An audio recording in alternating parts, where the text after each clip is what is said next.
Olá, pessoal. Fiquei com a breve missão aqui de apresentar o nosso palestrante de hoje, nosso conferencista, né? Acho que já foi tudo dito em relação aos apoios, mas não poderia deixar de mandar um abraço, que deve estar nos assistindo aí, a companheira Bela, da Casa de Oswaldo Cruz, que fez parte da comissão organizadora dessa jornada e que não pôde estar aqui com a gente presente. A Priscila, que trabalha no Museu da Vida. A Priscila, da UFRJ, da PR5, que está de férias e, enfim, a gente deu uma licença para ela, a gente deixou ela tirar férias merecidas, né? Queria também mandar um alô para a Elizabeth, a Beth, da Casa Viva Rede CCAP, que deve estar nos assistindo, que também muito contribuiu nas nossas reuniões de GT, e a querida Cláudia Rose, Carlinhos, que a gente soube aí que ela teve aí um imprevisto de força maior, né? Não pôde estar com a gente, mas também uma companheira, enfim, de primeira linha, e que somou muito na idealização dessa jornada.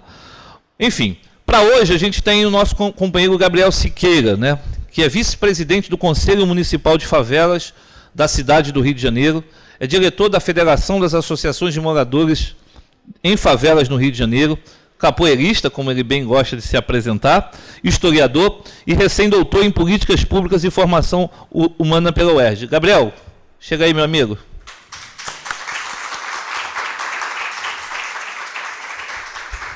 O que eu combinei com o Gabriel é o seguinte, ele tem um tempinho aqui para ele proferir a sua conferência, mas tradicionalmente conferência não tem debate, né? Essa é o protocolo. Mas a gente vai abrir, vamos quebrar esse protocolo hoje, então a gente combinamos com ele um tempo, e ao final a gente pode fazer uma interação com as pessoas que estão aqui. Renata, de repente acompanhar também no YouTube, se alguém tiver uma questão para colocar, a gente coloca aqui para o debate, tá bom? Gabriel, meu amigo, fica à vontade, é contigo mesmo. Tamo junto. É isso, por favor. Aqui, Bom, gente, primeiramente, André, Thay, os companheiros aqui da Fiocruz, Ana Marelli, Manins, obrigado pelo convite, pela articulação. Estou bastante feliz de estar aqui nessa jornada. E como a gente vinha falando, como já André me apresentou, né? Eu sou professor de História também. Estou, né, na verdade, diretor da Federação das Associações de Favela do Rio de Janeiro, FAFER, que é a instituição de favela mais antiga do Brasil, né? A FAFERJ foi fundada em 1963, né, da junção de várias associações de moradores e organizações de favela do estado do Rio. Né? Na época, a União dos Trabalhadores Favelados, a Associação de Moradores do Complexo do Borel, a Associação de Trabalhadores de Favela da Zona Sul do Rio de Janeiro, e essa junção deu na Federação de Favela do Estado da Guanabara, a FAFEG, em 63. Em 1965, a FAFEG já estava na ilegalidade. 65, antes do AI-5, antes da gente conhecer as pessoas ricas e brancas que foram perseguidas pela ditadura militar, né? Os presidentes da Associação de Moradores de Favela já estavam na lista de procurados pelas recém-instituições do regime militar. A FAFEG, ela vira uma instituição legal em 1965, antes mesmo do AI-5. Faço essa primeira abertura, né, porque a gente representa essa instituição que é uma instituição histórica, uma instituição extremamente combativa e por isso também muito massacrada no nosso estado do Rio de Janeiro. Eu estava aqui agora, o telefone estava tocando e a gente, enfim, não tem um dia de descanso agora mesmo sobre da prisão da presidenta da Associação de Moradores da Cachoeira Grande, no Complexo do Lins, nossa amiga Rosa, um processo já prescrito contra ela, mas nos últimos meses, por conta de uma militância contra os abusos da Polícia de Pacificação do Lins, inverteram o processo contra ela, parece que, não vou saber ainda quando sair daqui, foi presa ontem, uma liderança comunitária também lá no Complexo do Lins. Então não tinha como fazer essa abertura, né? Então daqui a pouco nós vamos saber o que nós vamos poder fazer pela nossa amiga presidenta Rosa. Complexo do Lins, onde também foi assassinada a minha amiga Kate Romeu, né? fuzilada pela Polícia Militar por 2 policiais da UPP do Complexo Luiz, que ainda não responderam pelos seus crimes, né? Até outro dia não tinham sido nem acusados. Nós fizemos ampla movimentação, só com 1 ano, 1 mês da morte dela, que os policiais foram acusados pelo assassinato. Né? Que até então, aquela retórica que a gente já conhece muito bem, né, André? Troca de tiro, está no lugar errado, na hora errada.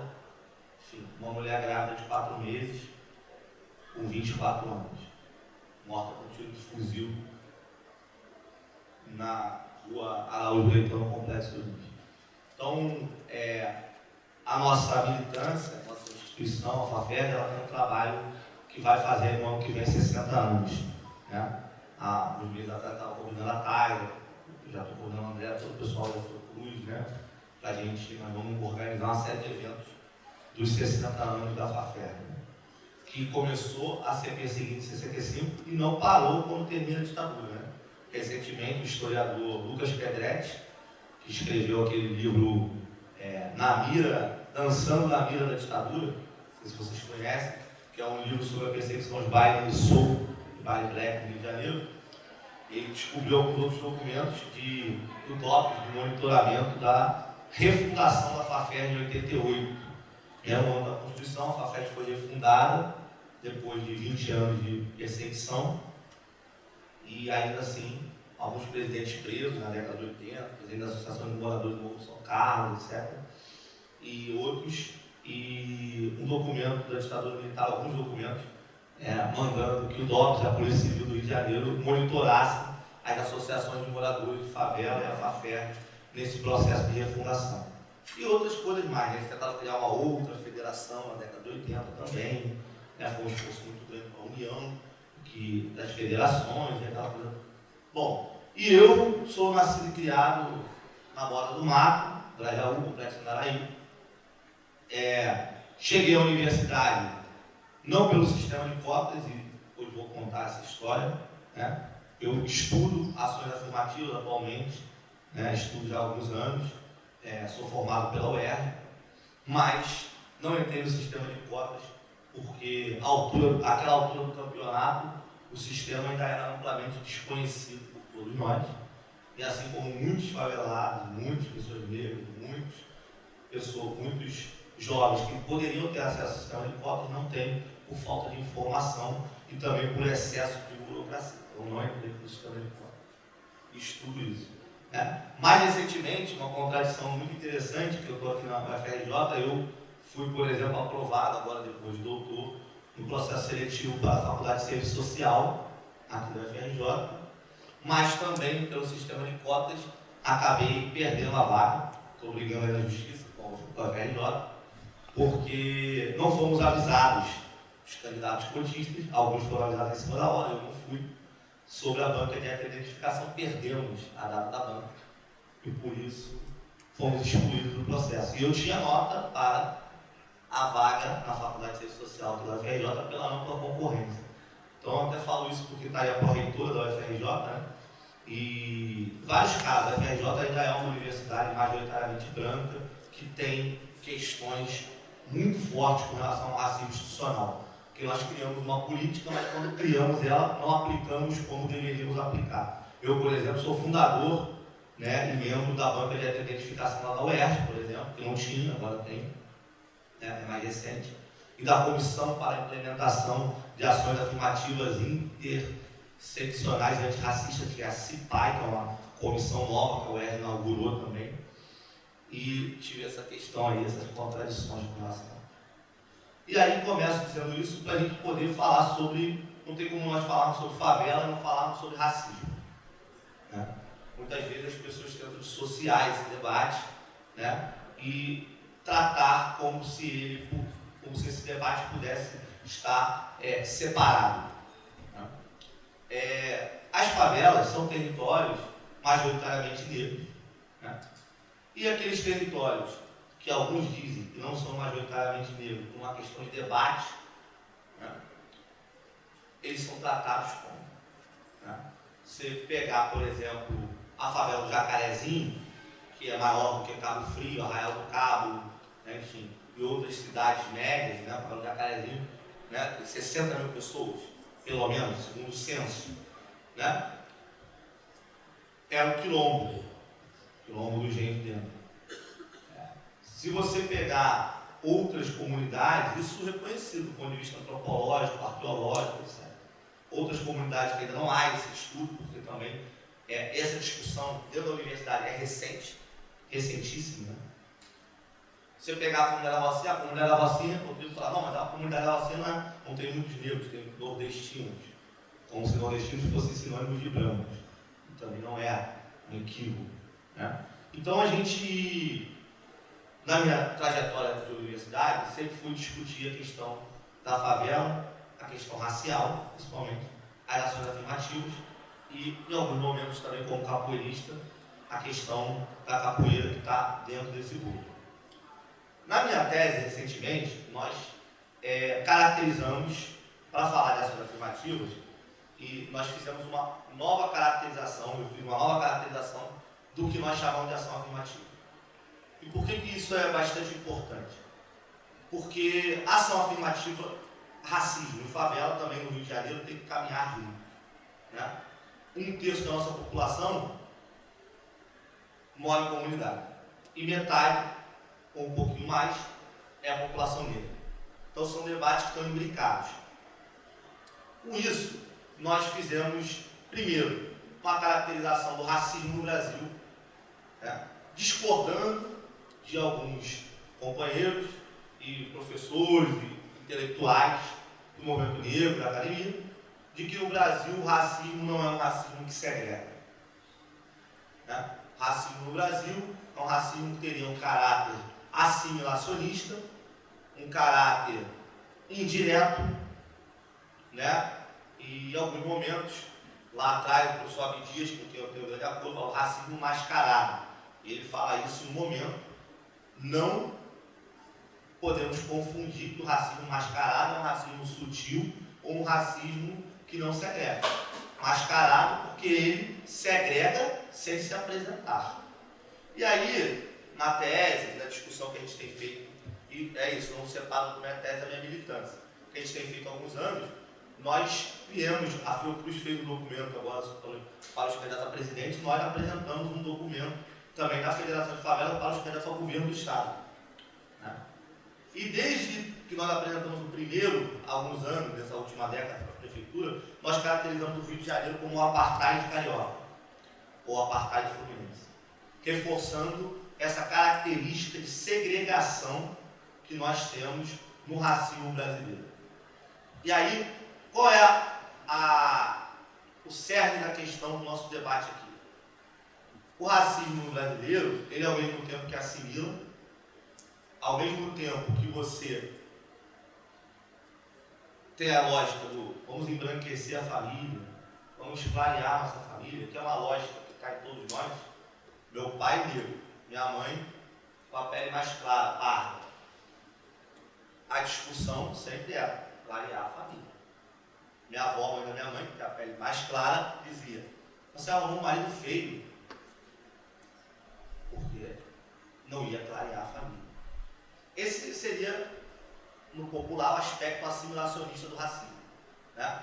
E para isso o governo, o Estado brasileiro, financiou, patrocinou, pagou a vinda de 5 milhões de imigrantes europeus para o Brasil. Que na época eles faziam uma conta que a escravidão trouxe 5 milhões de africanos, hoje se sabe que é mais, mas na época achavam que era isso, né? E nós vamos trazer 5 milhões de pessoas brancas europeias. Para quê? Porque os pretos, ou nós vamos matar, ou nós vamos incorporá-los. Vamos clarear, até aconteceu na Argentina, no Uruguai, etc. E não teremos mais pretos em 50 anos. Esse é o projeto do Estado brasileiro, da República Brasileira, que está escrito. Está escrito.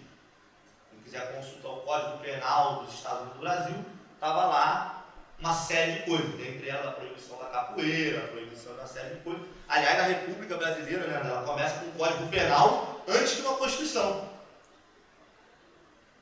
Quase ninguém fala sobre isso, né? Você faz uma república no Brasil, termina com a monarquia, e você faz o Código Penal. Você define quem você tem que criminalizar. E aí só um ano depois que você faz uma Constituição. que é muito menos amarrado do que o Código Penal. Geralmente o Código Penal vem no Brasil nos mínimos detalhes.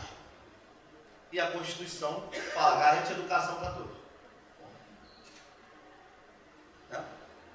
Então essa história vai se repetindo. E aí nós vamos caracterizando o racismo no Brasil. E aí quando ele não assimila, ele segrega. Quando ele não segrega, ele assimila. Mas ele não se apresenta como.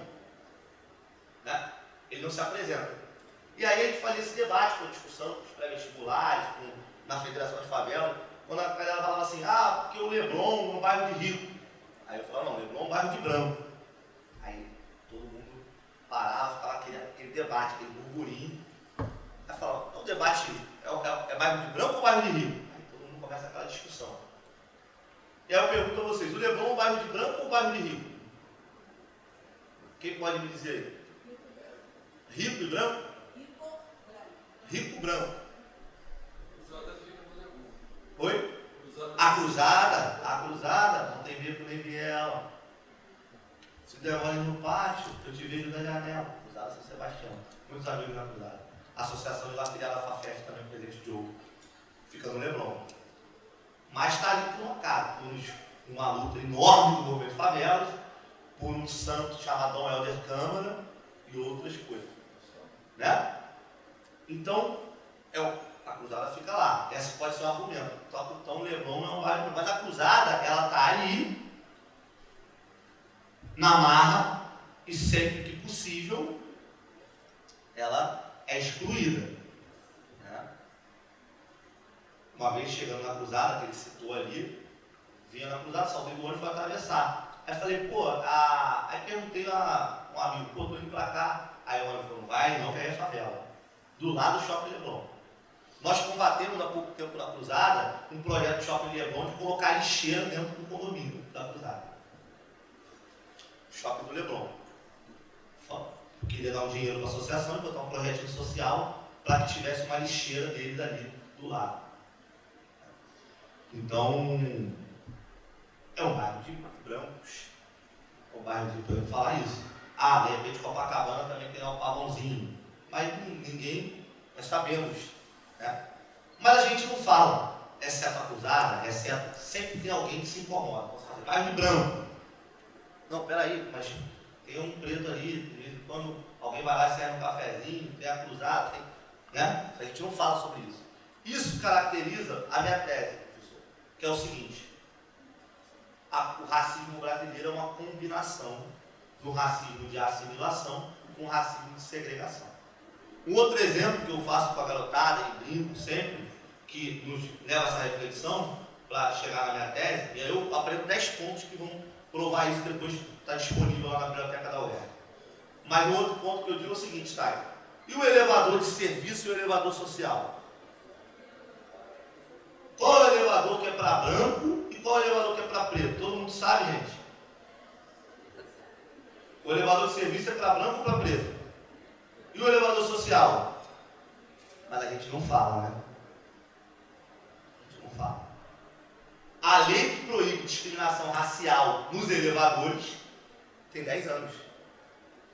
15 anos, 2000 e pouco. Bom, se você tem, você não fala que é elevador para preto e para branco. Se você diz que é elevador de serviço e elevador social, por que você precisa de uma lei para dizer que não pode ter discriminação no elevador e continua existindo nos elevadores?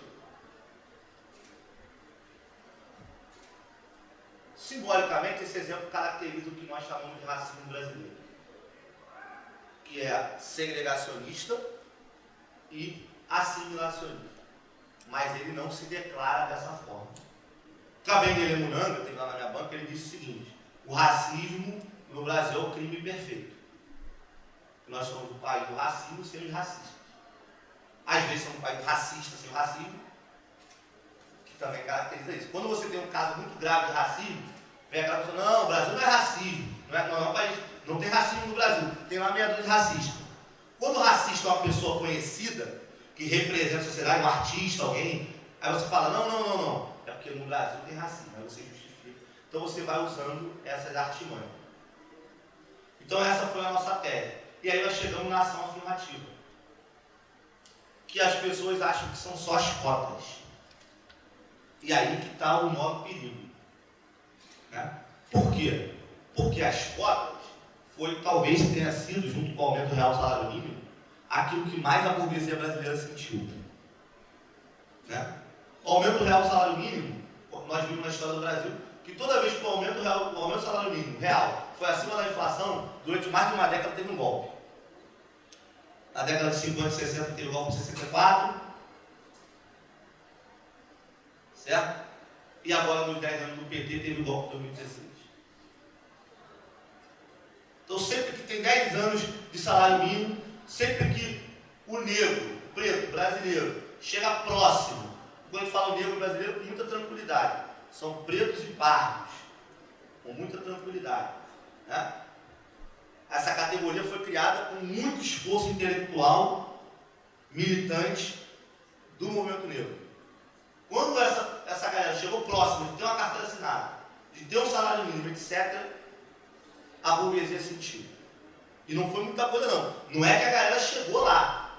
A burguesia sentiu. Nosso amigo Pedro, né, cara? Meu compadre, que acabou de publicar o livro das ruínas do escravismo, fez lá na tese dele a longa duração da escravidão de ganho. É disso que se trata. O ganho, no Brasil, a escravidão de ganho permanece. E quando você vai romper alguma coisa próxima disso, por exemplo, nós vimos aí, todo mundo fala, o break dos aplicativos. Nós podemos dar 10, 20 greves dos trabalhadores negros na nossa cidade e outras, antes mesmo de ter movimento operário clássico. Né? Também é outra artimanha do racismo. Né? Só tem movimento operário quando chegam os europeus aqui. Né? Na década de 20, chegam os europeus italianos, eles ensinaram a gente a fazer movimento operário. Como se não tivesse não.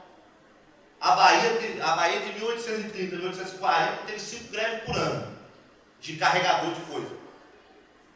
Né? O Rio de Janeiro, podemos citar algumas, sem falar as que foram no Rio, que foi o caráter nacional, a revolta das chibatas, da vacina e outras mais. Então, o racismo brasileiro tem essa perspectiva. E aí, foi preciso trazer, André, quando tiver no tempo aí para a gente abrir, tá? Foi preciso trazer 5 milhões de europeus e não declarar o racismo no Brasil. O que fez o povo negro chegar numa condição muito ruim. Porque se você pegar a elite negra americana, todos vieram de universidades negras, que eram piores que as universidades brancas, mas todos vieram das universidades. Pastor Martin Luther King, Malcolm X, os Panteras Negras, Huey Newton, todos esses caras, Beck Shabazz, toda essa galera veio de universidades que foram construídas para os negros, que eram universidades piores, entre aspas, da universidade. No Brasil, nós não tínhamos universidade para pretos, nem as dos brancos, e nem tivemos construídos as nossas, dada essa caracterização do racismo que foi feita até agora. Isso começa agora de 20 anos para cá, com a UERJ e a UNB. Não é isso? E você criou uma política, e depois você criou forma de complicar essa política, ou de aplicar errado. E quando se aplica errado, nós precisamos dizer, isso é um racismo institucional. Eu conversei com as companheiras professoras lá no serviço social, falando para elas, ó, se vocês têm um cronograma, e a banca de identificação, que é eliminatória, não está no cronograma, está errado. A FRJ está errando. Tem que estar no cronograma. Manda um e-mail para ir num dia para ser no outro. Ou seja, você aplica errado. Aí você pune o cara que pediu aquela. Como na UERJ tinha algumas questões. E nós viemos trabalhando ao longo dos 20 anos. Né? As ações afirmativas federais são mais recentes e nós estamos avançando. E aí, onde chega na tese? Ação afirmativa, André, não é cota. Ação afirmativa é um embrião do que o professor Abdias Nascimento falou na década de 1980 e foi solenemente ignorado nesse país, que é a formação do Estado plurirracial. Que nós olhamos no Brasil, uma parte da esquerda, que ainda olha para a América Latina, que o resto está na Grécia, Portugal, aqui, mas uma parte olha para a América Latina. Aí acha, pô, que legal, olha lá, Bolívia fez um Estado plurinacional. Porque, óbvio, 2/3 da Bolívia são indígenas. E 2/3 do Brasil são pessoas negras. Então, em 1970, o Abdias estava construindo essa tese, que foi ignorada pela militância, pela intelectualidade brasileira e pela universidade. que ele vai dizer, olha, nós precisamos construir um Estado pluriracial, nós precisamos de um Estado para a população negra, para nós corrermos atrás desses 388 anos de chicote. E aí, se nós fizermos isso, talvez algumas décadas a gente chegue próximo.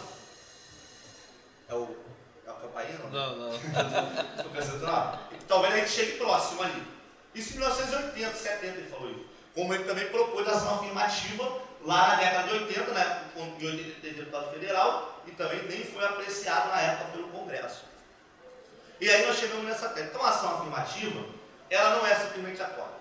A ação afirmativa é um conceito amplo. E na minha tese, fiz uma análise dentro da teoria da totalidade, do materialismo dialético, o seguinte, olha só. A ação afirmativa, ela diz o seguinte: nós não somos iguais. Ponto. Essa ideia de igualdade que meia dúzia de homens brancos, europeus, criaram no século XIX, é mentira. Já foi superada, mas ainda tem um monte de gente se agarrando a ela. Mas essa ideia de igualdade é mentira. A igualdade abstrata. Fundaram lá os direitos do homem e do cidadão, a igualdade, etc. Aí quando os haitianos falam, opa, também quero. Não, vocês não. Vocês não. Né? Quando o Tussano Vertu, Zaynê, esses caras lá no Haiti falam, pô, que legal essa ideia de igualdade, então eu não sou mais escravo. Aí os franceses falam, não, peraí, calma. É igualdade, mas você continua escravo. Você continua sendo colônia. A mulher negra continua sendo um produto sexual e outras coisas mais do homem branco. Então, é desse ponto que nós partimos. A ação afirmativa, nós precisamos botar essa compreensão para a sociedade. Porque ela vai nos ajudar a avançar. Ela não é uma cota. A cota é um desdobramento, porque a ação afirmativa, na perspectiva da totalidade, ela é a quebra nas noções de igualdade fundadas pelos homens brancos, europeus, né, cristãos e pelo menos, eu nem falo mais heterossexual, porque publicamente eles eram heterossexuais, mas a gente sabe que isso também é outra mentira, né? Pelo menos eles diziam. Então esses caras criaram isso para eles. Para eles. A mulher, ela vai votar na França depois que vota no Brasil, pô. Depois que vota no Brasil. A mulher passou a votar na França ontem, 1940.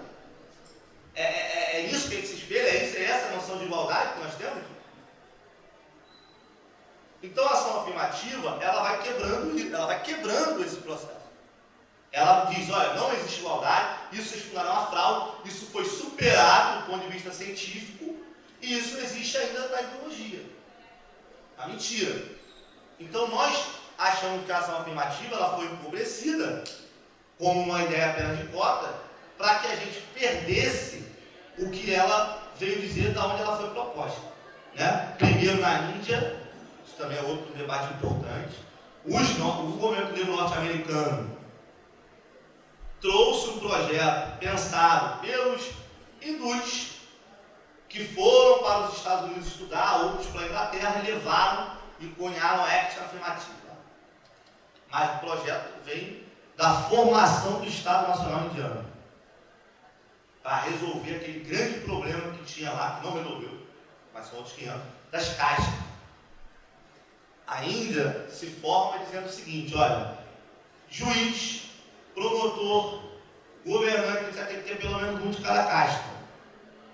A Suprema Corte Indiana já nasce tendo um de cada casta. A Índia, que é uma sociedade de castas, que a gente vê na televisão e acha aquilo lá uma droga. Né? Os caras já criaram uma Suprema Corte que tem lá todo mundo, inclusive aquele daquela casta que eram os Dalits, que a gente vê na novela, né? Não podia tocar. Eles estavam lá na Suprema Corte desde o primeiro formação do Estado indiano. Os americanos dos Estados Unidos não levam tão ao pé da letra, porque não chegam nos grandes poderes, vai de baixo para cima, e aí nós pegamos deles. Mas a ação afirmativa no seu conceito, de forma mais geral, é isso. Certo? Então a minha tese, a nossa discussão, ela vai por aí. vai nessa linha. E aí nessa linha, nós, desde quando entrei na universidade, né, a gente vem de uma geração, meu pai sempre teve uma vida em ONG, né, isso, antigamente não tinha esse nome, ONG, terceiro setor, né? Antigamente os mestres de capoeira era para fazer trabalho voluntário, né? Depois mudou, veio edital, essas coisas. Mas meu pai, por exemplo, né, foi de associação, criou lá a Cerâmica Negra da Maré, na época que a ação comunitária funcionava, né? Depois ela foi, enfim, a Cerâmica Negra, ceramista e tal, e ele sempre teve uma visão e disse, olha, nós precisamos estar organizados e fazendo o nosso trabalho, que é um trabalho de conscientização de formiguinha. E aí, cunhou essa técnica, hoje tem uma série de artesãos na Maré, em outras comunidades, começou lá na Cerâmica Negra da Maré, hoje tem no Morro do Urubu, em alguns outros lugares. E aí nós chegamos na Associação de Moradores, eu, né, Gabriel, e na FAFER. E de lá para cá, criamos alguns projetos, para poder fechar, né, a minha fala e abrir o debate, né, que são projetos que são ações afirmativas, como o pré-vestibular da Taida, né, como o Fórum de Manguinhos, são ações afirmativas, porque estão no âmbito de dizer, olha, nós precisamos reconhecer as desigualdades, precisamos reconhecer que o conceito de igualdade burguês, ocidental, não existe. Aliás, precisamos dizer, não é um conceito universal, isso é mentira. Essa igualdade não é um conceito universal. Tá? Como a democracia burguesa não é, cada vez mais nós estamos vendo isso por aí. Né? E que nós estamos fazendo um trabalho, continuar o nosso trabalho popular. E daí nós levamos a FAFER para dentro da universidade e depois da federação para a universidade para fora. E hoje articulamos alguns projetos que eu queria deixar aqui para quem quiser e puder conhecer. Nossa rede de educação popular, que é o Só Cria, que existe hoje, né, pré-vestibular na Barreira do Vasco, na FICAP e na Rocinha, né, e também um polo de pré-enseja na FICAP, que é ali do lado do DIC Furfimente, na Parruna, na Jardim América. A gente tem um coletivo de assessoria técnica e popular, que com estudantes de engenharia aqui da UFRJ, né, que fazem o trabalho com as ocupações urbanas, que também são um projeto de construção de casa popular, de regularização fundiária, é a galera aqui do coletivo Força Motriz, aqui da UFRJ, lá da galera de exatas. Agora, inclusive, eles fundaram, né, participei junto com o apoio do Sindicato de Engenheiros, uma iniciativa fantástica, né, que é o curso André Rebouças para a negritude nos cursos de exatas. Pega essa visão aí, que é ajudar a rapaziada que chega lá nas exatas e precisa de uma outra ação afirmativa, que é isso, né? Como a gente fala em aprofundamento da ação afirmativa, né? Nós já provamos que é necessário que a universidade dê conta da galera que entra. E isso a gente também fala com tranquilidade, porque na minha tese eu mostrei lá o que os cotistas evadem menos, que eles têm notas tão boas quanto, etc. Mas a UERJ, ela tem um sistema de bolsas muito amplo, ela tem um sistema de permanência muito grande, muito maior do que as federais, que têm muito mais dinheiro, né? Então, isso dá uma certa... é robusto para o cotista da UERJ. Hoje o cara tem uma bolsa que é equiparada ao salário mínimo, ela aumenta junto com o salário mínimo, né, lá na UERJ. Ele pode acumular uma bolsa de iniciação científica com a bolsa que ele já tem de permanência. Ele tem material didático com valor X, que é dividido por aluno em cada curso. Ele tem uma série de iniciativas que ajudam o cara a ficar dentro da universidade. E aí, além de oficinas e outras coisas, né? Então, a gente falou e mostrou a dificuldade também desses estudantes do curso de exatas. Então, foi fundado agora esse preparatório, esse reforço aí chamado André Rebouças. Tem outras iniciativas, junto com a FAFER, esse coletivo, e o Sindicato de Engenheiros, que está ajudando, né? A FAFER agora também, com a Fiocruz, né, com a Fiocruz, conseguimos fazer um aplicativo chamado Favela Viva, que na verdade está sendo construído o aplicativo, mas é uma plataforma de atendimento virtual que ajuda favelados e faveladas a acessarem os seus direitos nas mais diversas áreas, né? Infelizmente, durante a pandemia, queríamos usar as áreas sociais e acabamos usando também muita área de segurança pública, porque nós começamos o diálogo com o plantão das operações policiais do Ministério Público, né, que, pasmem, o único país do mundo que manteve operação policial, etc., durante a pandemia da forma que foi o Brasil, né? Vários companheiros morreram no meio de tiro, distribuindo cesta básica, né? Então a gente articulou esse plantão, fomos lá na STF, funciona um plantão direto do Ministério Público, porque a DPF das favelas, né, virou chacota diante dessa política de segurança nossa aí, que é a política pró-crime, né? Eles dizem que combatem o crime, né? O secretário da Polícia Civil aí, que era tolerância zero contra o crime, né, bateu o recorde de ser criminoso, porque ele trabalhava para 2 bandidos, né? Inclusive ele caiu por causa disso, que dava informação de um para outro, né? Nosso amigo aí, que era um dos fascistas da Polícia Civil, que agora está tudo. Então, para terminar, é um pouco disso que eu queria falar. A gente tem muita coisa para falar. Queria falar um pouco mais da FAFERJ, mas a gente deixa para o debate se alguém tiver alguma dúvida, tá bom? Obrigado, gente. Quando você citou, e eu fiquei muito com isso na cabeça, né? Quando você citou essa questão que é antropológica mesmo, de o que é um território de quilombo, o que é uma favela, o que caracteriza um território como uma favela, e a depender do lugar de onde você está falando isso fica até nebuloso. E é nebuloso, às vezes, intencionalmente, né? Porque quando você pega esse processo de racismo por assimilação, tem muito disso, né? Até, das vezes, as pessoas nos territórios não quererem se identificar por um processo de uma vergonha que é estrutural, né? O racismo na nossa sociedade faz com que a gente nutra um auto-ódio, e aí a gente acaba, ai, não, eu não moro em favela, ai, não, eu não moro num quilombo, de forma alguma. E quando, na realidade, isso poderia ser um processo de identificação, de fortalecimento dos territórios, fortalecimento desses laços. Eu estou falando isso por quê? Porque você conhece muito bem minha cidade, né, gente? Eu sempre falo de Miguel Pereira, porque quando a gente está falando aqui do estado do Rio, a gente tem muita diversidade estadualmente. E aqui na cidade do Rio, eu fui entender muitas coisas na minha vida quando eu saí de Miguel Pereira e vim para o Rio para estudar. A primeira delas foi que eu já tinha rompido uma puta de uma barreira, né?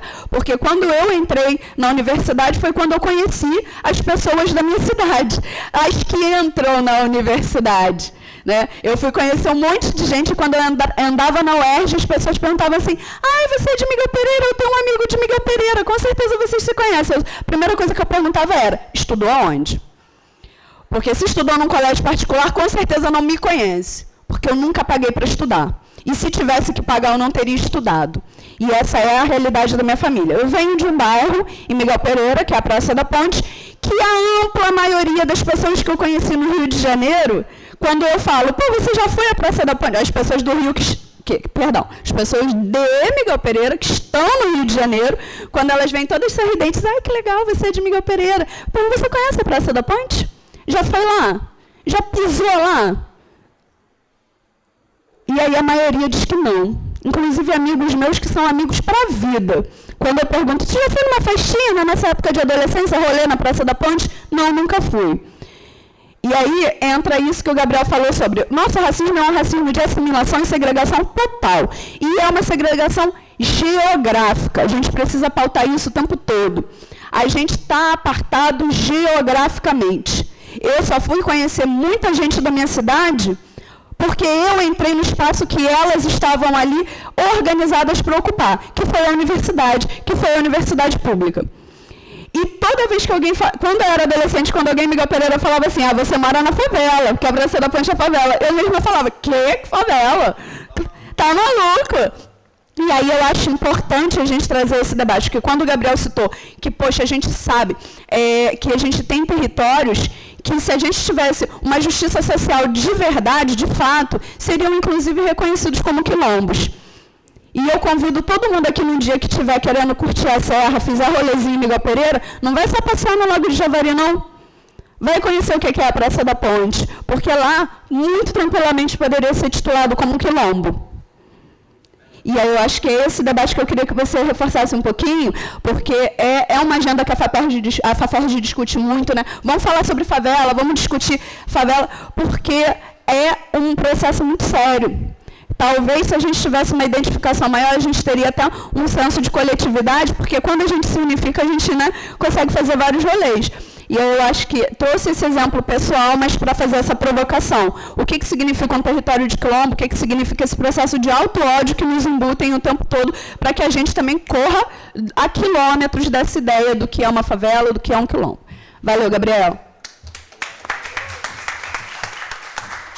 Obrigado, Thaisa, de Gerson.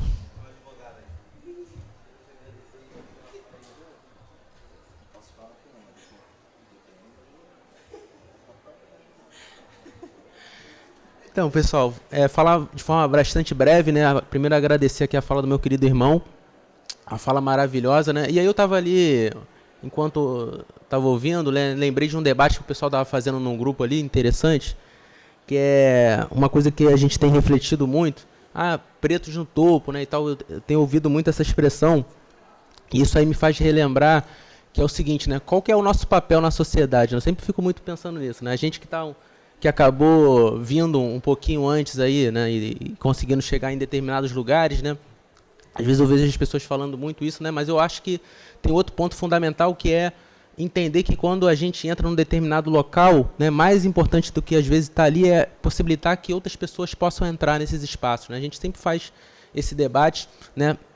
Porque essa expressão, ela, às vezes, acaba me incomodando um pouco, né? Porque estar no topo significa dizer que você está sobre alguma coisa, né? E num país como o Brasil, estar nesse topo significa estar, sobretudo, em cima de mulheres negras, né? Então, eu acho que a gente tem que alcançar esses lugares, né? E sempre levando em consideração a importância de trazer outras pessoas conosco, né? Então, e aí ele fala dessa questão, né, de classe, raça e gênero, né? Sempre fazendo essa interseção que é fundamental, senão a gente acaba ficando, né, numa espécie de neoliberalismo progressista, né, onde a gente acaba tendo vitórias individuais ali, achando que isso, de fato,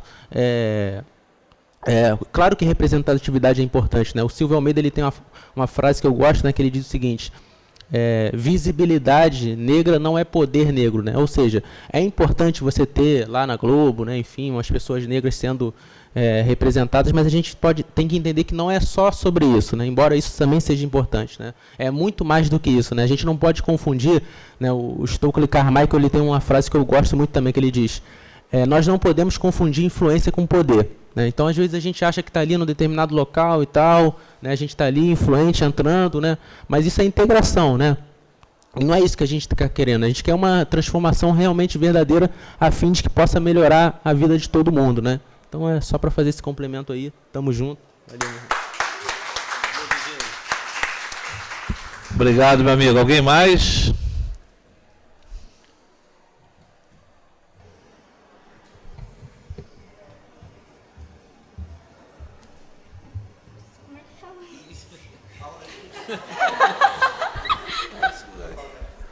Relaxa.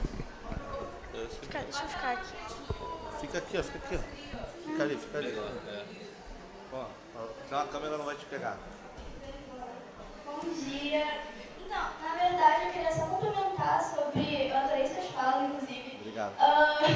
Eu queria falar um pouco sobre essa ideia de igualdade. A questão é que eu acredito que essa igualdade, quando a gente fala sobre essa ideia falsa, né, de igualdade, ela é muito mais para você ter, tipo assim, essa população negra, você vai colocar assim, não, a gente é igual. Mas aí você vê que isso é mais sobre acalmar, sabe? Para não criar nenhum tipo de revolução. Porque fala assim, a gente é igual, então tudo isso que você está sofrendo é normal. Eu também sofro, eu, branca, sofro racismo, esse tipo de discurso que é ridículo.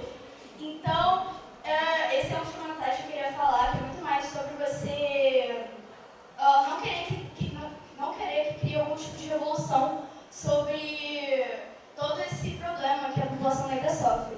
E também eu ia falar que, em relação aos direitos, inclusive na lei, que, pela lógica, nós todos somos iguais perante a lei. A questão é que, acho que todo mundo tem a noção, que, sei lá, enquanto um branco ele faz algo muito absurdo, enquanto um negro rouba para comer, que ele não tem condição, a pena dele vai ser muito pior do que aquele branco. Porque a questão é que o racismo está assim, ele é preto, ele vai fazer aquilo de novo. Porque a gente realmente, como a gente está falando lá sobre a favela, essa ideia de que preto está lá porque ele não merece, ou porque ele realmente não é capaz, tem essa ideia. Então,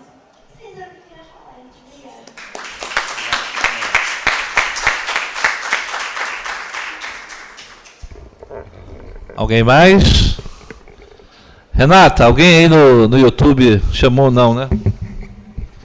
Gabriel, então suas considerações, aproveita para as considerações finais. Eu queria chamar a atenção para quem está nos assistindo que hoje ainda tem mais coisa, hein? Na internet nós temos hoje os simpósios temáticos, temos uma farta programação, mas eu volto a falar sobre isso daqui a pouco, mas não se desconecte. Gabriel, com você, meu amigo. Bom, vamos lá, por partes. Vou começar pelo final, falar da companheira aqui que foi... Como é que é seu nome mesmo, querido? Que acho que é uma discussão, depois eu vou... mas uma discussão importante. A ação afirmativa, ela vem reforçar essa questão da igualdade. A igualdade, como concepção, como conceito, é uma ideia cientificamente superada. Precisa dizer isso. Tá? Superada, inclusive, nas escolas europeias. Tá? Hoje. Né? Superada. A ideia de igualdade, de imparcialidade, são Jean-Paul Sartre, para citar um europeu aqui, né? Em 1960 já tinha passado isso aí. Depois da escola de Frankfurt e tal. E antes mesmo disso, vários autores da nossa galera. Guerreiro Ramos, Franz Fanon, antes desse, né? Mas, só para não dizer que eu não citei um europeu, né? Jean-Paul Sartre, da escola de Frankfurt, da década de 60 e 70, já tinha dito, igualdade, parcialidade, isso tudo aí balela, né? E antes dele, como eu disse, eu não citei aqui, mas é importante citar. Guerreiro Ramos também é outro homem negro, psicólogo, psiquiatra, ignorado pela intelectualidade, pela Academia Brasileira, Guerreiro Ramos, que é uma espécie de Franz Fanon brasileiro, o Guerreiro Ramos. Então, quem não tiver um tempinho livre, leia lá, Patologia Social do Branco e a questão do livro, Guerreiro Ramos, né? Antecessor de muita gente, é um cara que já era um intelectual negro na década de 40 e 50, já estava falando um monte de coisa que hoje as pessoas estão falando no YouTube como se fossem novas. Então tem essa questão. Então a igualdade, a ação afirmativa, para nós, ela tem que ser observada dentro do conceito da totalidade. Por isso ela quebra, Bia, a questão da igualdade. Tá? E Frank Marx, para citar um nome europeu, dizia: todos estão iguais diante da lei. Aí começa a desigualdade. Aí os liberais, de forma moderna, foi criando uma série de... Negro não, branco foi criando assim. Mas então é equidade, equânime. Foi criando palavras para não dizer racismo, para não dizer capitalismo, para não dizer colonização. E aí foram, não defendeu igualdade, defendeu a equidade. Bom, é igual o cara falando, não, raça não, etnia. Eu estava brincando na minha banca lá, com o Cabengueira, que ele disse uma coisa que agora eu repito. Se nós achássemos que a palavra etnia fosse superar o racismo, a gente usava 24 horas por dia, estava falando só ela. Mas não é. E nem a equidade vai resolver o problema da igualdade que não existe. Então, começando aí pela discussão da vida. Então, a ação afirmativa, quando vocês forem ouvir discutir por aí, é importante que a gente fale, olha, a ação afirmativa não é simplesmente a cota é o desdobramento. Porque a ação afirmativa mostra o seguinte: a igualdade é uma mentira, superada inclusive cientificamente. Bom, na questão do meu amigo que vai falar do IDPN, todos os companheiros aí, a gente trabalhar algumas coisas importantes. Eu ia terminar a minha palestra citando uma música do Bernardo Chapa, porque os funkeiros criaram esse conceito de favela no topo, né? Que é fantástico. E algumas pessoas pegaram isso, né, como se no funk a música negra não falasse de coletividade, como se o funk a música negra não falasse uma série de coisas, né? Inclusive o funk que se chamou de ostentação, que foi a tentativa do racismo, dos brancos, se apropriarem do funk e colocasse aquele Mauricinho de São Paulo falando algumas coisas que não deu certo, e já se falava muita coisa. O Menor do Chapa tem uma música que eu sempre cito, outro dia, numa reunião que teve território ali sobre a questão do plano de rede de solidariedade. Acho que você estava, ou o Joel estava, não lembro agora. E aí o promotor falou, não, porque o promotor do Ministério Público, não, porque alguma forma tem que ter de combater o crime. Falei, com certeza. E aí eu falei essa música. O Menor do Chapa tem uma música que eu estourei que diz o seguinte: os ladrões matam crianças e acham essa atitude nobre. Não enxergam que o sistema é só pobre matando pobre. Os ladrões bem protegidos na alta sociedade, concentrando a violência dentro das comunidades. Lança aí copão, bala e balão. Aí ele vai dizer o seguinte: adesivo, equipamento, tudo personalizado. Vivendo com a arma no varejo e morrendo no atacado. Isso não é lá do Chapa Missioneiro, essa música está por aí, né? Talvez por isso não toque na rádio, né? Mas está aí. Se for num baile, você vai escutar. Então, a expressão da favela no topo, ela vai numa linha muito interessante quando fala muito sobre coletividade, como fala muito sobre a importância da favela ter levado o cara para o topo. E se você colocar favela no topo, não está no individual, né? Fala favela no topo. Agora, favela no topo não é favela no poder. E aí é esse o debate que nós temos traçado aqui na nossa federação, na nossa militância. E aí, para chegar na questão da TAIS, aí a gente fechar, o que acontece com a ação afirmativa, com a questão da igualdade, com uma série de coisas? No Brasil, quando você acessa direitos, né, logo vem a reação. Quando a monarquia declarou a abolição da escravidão, a república... Falou? Oi, som. Voltou. Quando a abolição da escravidão foi declarada pela monarquia, a república veio com uma reação à escravidão. Algumas pessoas me perguntaram lá quando eu li sobre capoeira, né? Quando me perguntaram, mas montar na guarda negra para defender a monarquia? Falei, porque os capoeiristas já estavam denunciando a república antes da intelectualidade branca saber o que vinha por aí. Você sabia? O Luiz Gama denunciou os republicanos logo lá no começo, né? Fizeram patrocínio. Quando eles foram lá no Congresso Republicano, eles falaram: isso aí, esse gato aí, né? Como é que ele dizia? Tem caroço no sambu. Não é bem assim, não, os republicanos. O movimento negro já sabia o que vinha pela república. Por isso, talvez, e os capoeiristas, né? Muitos do movimento abolicionista puseram patrocínio com aquela galera que vinha. Então veio logo a reação. As cotas, as afirmativas, a questão da demarcação dos quilombos, veio logo uma reação. Quando você falou que no Brasil tem quilombo, aí tem que demarcar, ou tem que ter cota, você vai criar uma série. O sistema no racismo institucional, que antigamente, eu gosto dos autores clássicos, diz assim: tem racismo institucional, tem racismo ambiental. Agora, né? A gente estava discutindo isso outro dia. Eu até falo isso na época do meu pai fazia cerâmica e tinha um forno a lenha. A ONG lá falou que tinha que ser um forno que não poluísse. Hoje eu falaria, racismo ambiental, né? Porque o forno a lenha da cerâmica está gerando renda lá na favela da Maré, é responsável pela camada de ozônio. Né? Hoje eu falaria, mas na época, há 20 anos atrás, não tinha esse conceito, era só racismo, né? Que era isso, né? Tinha aquela ONG, Onda Azul, lembra da Onda Azul? A Onda Azul falava: você é favela, tem que morar numa casa de plástico, faz garrafinha lá e monta o seu barraco, né? A Coca-Cola não, você tem que preservar e fazer as coisas.